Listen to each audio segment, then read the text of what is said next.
এজন্য বন্যার স্রোতের মতো যেন আমাদের ঈমানকেও এই পহেলা বৈশাখ নিয়ে না যায়। কারণ পহেলা বৈশাখে তো আমাদের অনেক গুরুত্ব। ঈদের দিনে খেজুর খাওয়াটাকে আমরা জরুরি সুন্নত মনে না করলেও, আর ওই পহেলা বৈশাখের দিন আমাদের জানি কি খেতে হয়? পান্তা ভাত আর ইলিশ। এটা কিসের? পহেলা বৈশাখের সুন্নত নাকি? আল্লাহ মাফ করুন। তো চাইতে হবে কার কাছে? আল্লাহর কাছে। দুনিয়ার কোনো মানুষের কাছে যদি চাওয়ার প্রয়োজন হয়, এই চাওয়াটাও দ্বিতীয় পর্যায়ে হবে, প্রথম পর্যায়ে হবে কার কাছে? কার কাছে চাইতে হবে? আল্লাহর কাছে চাইতে হবে। আর এই যে চাইতে হবে কার কাছে? আরেকটু জোরে বলি, কার কাছে? স্লোগান একটা দিব, এসো হে বৈশাখ। কার কাছে চাইলাম তখন? কার কাছে? কার কাছে? দেওয়ার মালিক তো তার আছে নাকি? তো এজন্য অনেক কিছুই কিন্তু আমরা বলি চাইতে হবে আল্লাহর কাছে। যদি বলি আরো জোরে বলেন, আপনারা আরো জোরে বলবেন যে আল্লাহর কাছে চাইতে হবে। কিন্তু চাওয়ার সময় কিন্তু আমরা ওই দুনিয়ার বিভিন্ন জিনিসের কাছে আমরা চাইতে শুরু করি।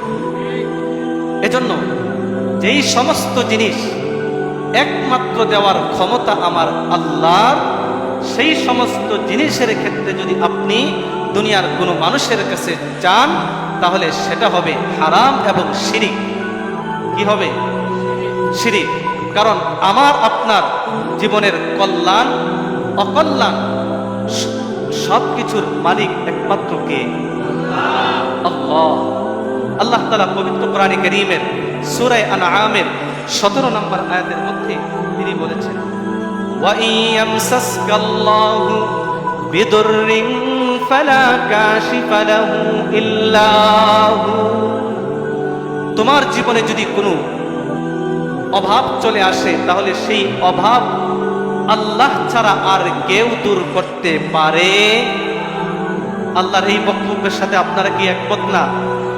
তাহলে বলি, আল্লাহ ছাড়া আর কেউ আমাদের জীবনের অভাব দূর করতে পারে?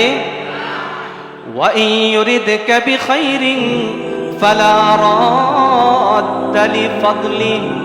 আর যদি আল্লাহ তোমাকে কোনো কল্যাণ দিতে চান, তাহলে সেই কল্যাণ দূর করার ক্ষমতাও কোনো মানুষের নাই। এই যে আসবে পহেলা বৈশাখ, আমাদের অনেকের ঈমান হয়তো নিয়ে চলে যাবে, অনেকের ঈমান নিয়ে চলে যাবে। সুস্পষ্ট কথা আমাদেরকে মনে রাখতে হবে। ভালো করে বুঝি, ভালো করে শুনি। নিজের অন্তর পরিষ্কার করে যদি ঈমান ঠিক না করি, সেজদা যত দেন তত কিন্তু লাভ হবে না। এজন্য মদ চিনি না? মদ চিনেন তো সবাই? একবারে হালাল বস্তু, ঈমানের জন্য স্বাস্থ্যকর, দেহের জন্য স্বাস্থ্যকর। আসতে বলছেন। দেহের জন্য যেমন ক্ষতিকর, ঈমানের জন্য তার চেয়ে বেশি ক্ষতিকর। মূলনীতি বলে দিই আপনাদেরকে, এবারকে ফিট করবেন, কারণ সবাই তো এখন জাগ্রত, সবাই এখন সচেতন। সেটা কি? মদ যেমন নাম পরিবর্তন করে অন্য কোনো নামে রাখলেও সেই মদ কখনো হালাল হয় না, হারামেই থেকে যায়, ঠিক তদ্রূপ এই পহেলা বৈশাখ যত নামেই তাকে রূপ দেওয়া হয়, সেই হারাম তার মধ্যে যতক্ষণ পর্যন্ত থাকবে হারামেই থাকবে, কখনো হালাল হবে না, কখনো হালাল। মদকে মদ নামে ডাকলে সচেতন মানুষ একটু সতর্ক হতে পারে, কিন্তু এই মদকে যদি নাম পরিবর্তন করে ভিন্ন কোনো নাম দেওয়া হয়, তাহলে অনেক অভুলা মুমিন মুসলমান ধোঁকায় পড়ে যাবে, সেটাকে মদ মনে না করে। এজন্য আমাদের সকলকে এই যে বৈশাখ আসছে, অনেক আকৃতি আর আকার ধারণ, এগুলো নিয়ে মিছিল করা হবে, র্যালি করা হবে। মাত্র কি এগুলো আমাদের কল্যাণ অকল্যাণের লক্ষণ কুলক্ষণ? বলি নাউযুবিল্লাহ। ওই পেঁচা আর হাতি আর এগুলো মানুষের কোনো ক্ষতিও করতে পারে না, উপকারও করতে পারে না, ভাগ্যের কোনো পরিবর্তন করতে পারে না, একমাত্র কে? আল্লাহ।